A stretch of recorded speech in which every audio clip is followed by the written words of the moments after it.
민사소송법을 적용하는 데 있어서 법원은 소송 절차가 공정하고 신속하며 경제적으로 진행되도록 노력하여야 하며 당사자와 소송 관계인은 신의에 따라 성실하게 수행하여야 한다는 것이 민사소송법의 기본 개념이다.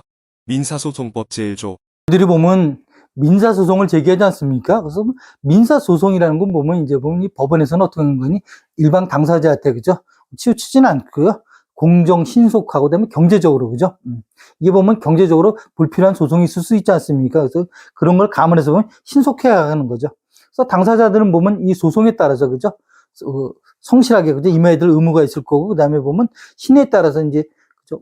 이 소송을 이제 진행해야 되는 거고요. 그래서 보면 우리 보면 소송이라는 건 우리 보면 3심대도 그러지 않습니까? 근데 간혹 보면 이제 기본적인 거죠. 보면 이제 그런 경우 있습니다. 대법원이 그죠? 3심, 상고, 우리 보면 원심, 항소심, 상고심 이렇게 나가는데, 뭐 두 번째, 그죠? 우리 두 번째 항소심은 무조건 다 고등법원에서 한다. 그렇지는 않고요. 이게 보면 이제 보면 원심, 그죠? 최초의 소송을 어디냐 하느냐에 따라서 틀리는 거죠. 그래서 보면 지방법원, 그죠? 지방법원에서 보면 단독 판사에서 소송하는 경우 있지 않습니까? 이게 보면 소가 2억 원 이하의 사건이라든지, 그 다음에 또 보면 엄수표금 청구 사건 같은 경우 있지 않습니까? 이럴 경우 보면 여러분 재판, 이제 보면 지급명령이나 이행공결정, 이거야 우리가 우편하는 게 상관이 없는데 그 얘기 하지 말고요. 그죠? 그 얘기 말고, 여러분이 보면 이제 보면 재판에 실제로 출석하는 경우 있지 않습니까? 가게 되면, 이제 보면 재판관, 즉 판사님이 한 분 계시죠? 이게 단독 사건이라고 그래요. 그러니까 여기서 소송을 했는데 보니까 여러분이 이제 불만족스러울 수도 있고, 그렇죠. 여러분이 패소하는 경우도 있을 거고, 원고 패소할 수도 있고요. 원고 때 일부 승소도 있잖아요. 여러분은 상대방한테 1억 원을 요구했는데, 판사님이 5천만 원만 인정했던데, 그러면 5천에 대해서는 불만족스럽지 않습니까? 그러면 이제 항소할 수도 있는 거고요. 아니면 피고가 또 항소할 수도 있지 않습니까? 그래서 보면, 이게 보면, 처음에 그죠? 1심에서는 원고 피고가 정해지면 2심에서는 누가 원고 피고가 될지 모르죠. 그죠? 그래서 만약에 상대방이 보면 소송을 제기한다. 그러면 그 소송을 어디에서 하냐? 이게 보면 고등법원 가는 게 아니라 그 지방법원 있지 않습니까? 합의부 있잖아요. 판사 3사람이 있는 거. 거기서 두 번째 소송을 하고요. 물론 보면 우리가 보면 제출도 어디에 합니까? 그 법원에다 이제 신청을 하겠죠. 하는 사람이 보면 항소장을 내겠죠. 그 다음에 마지막 3심은 대법원 가는 경우가.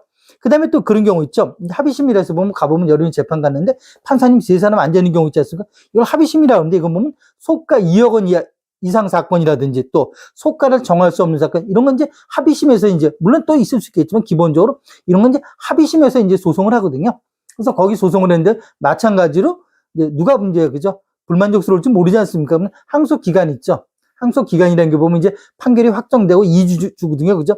그날 때 그건 늘릴 수도 없는 거고 줄일 수도 없는 거고 그 기간 그죠? 제척 기간이라서 그 기간 있잖아요. 그 기간 내에 보면 이제 항소장을 제출한다. 그래서 항소장은 보면 우리 보면 서울에서 했으면 뭐 서울 남부 서부 이제 북부 있지 않습니까? 다 이제 법원이 있는데 그걸 갖다 보면 우리가 보면 서울 고등법원에 갖다 내는 게 아니라 원심이 있는 법원이 있지 않습니까?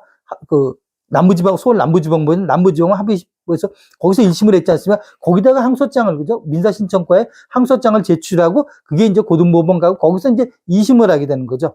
2심에서 마지막에는 뭐가 하는 거지, 이제? 서로 이제 이때는 누가 불만족스러울지 모르는 거죠. 만약에 보면 원고 패소로 또 거꾸로 뒤집어질 수도 있지 않습니까?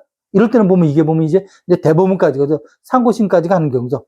그래서 대법원은 보면 이제 법률심이지 않습니까? 사실심이 아니고. 그래서 대법원에 갈 때는 대법원에서는 뭐 새로운 증거자료 제출 그런 거 갖고 재판하는 게 아니라 이 소송이 그죠? 헌법이나 법률과 명령과 규칙이라든지 이 재판에 참여하시는 법관이라든지 이런 게 이제 있었다. 그런 걸 갖고 따진 소송이니까 그래서 보면 우리가 보면 1심, 2심이 중요하죠. 1심과 2심에 뭡니까? 모든 증거자료가 나와야 되는 거고요. 그래서 보면 이제 변호사님들이 보면 이제 소송하는 경우 여름에 소송 대리인이 되는 경우 있지 않습니까?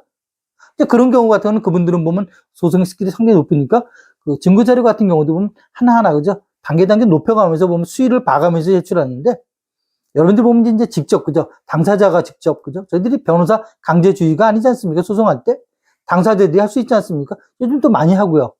그래서 소송할 때 보면 있는 증거자료들이 있어. 물론 특수한 거 같은 경우는 우리가 보면 봐가면서 저희들이 증거자료를 제출한다지만 처음에 낼 때 내시는 게 좋아요. 이게 보면 소송하다 보면 그죠? 하다 보면 그 적시에 내야 되는데 내지 못하고 그죠? 이상하게 그죠? 내가 잊어버렸다든지 분위기에 휩쓸려서 그렇게 못하는 경우가 생길 수 있으니까 미리 내는 것도 좋다. 그래서 정리하면 소송은 1심, 2심, 3심이 있는데 2심은 반드시 고등법원 가는 게 아니라 이게 단독심이냐 합의심이냐에 따라서 어디서 할지 갈라진다는 거.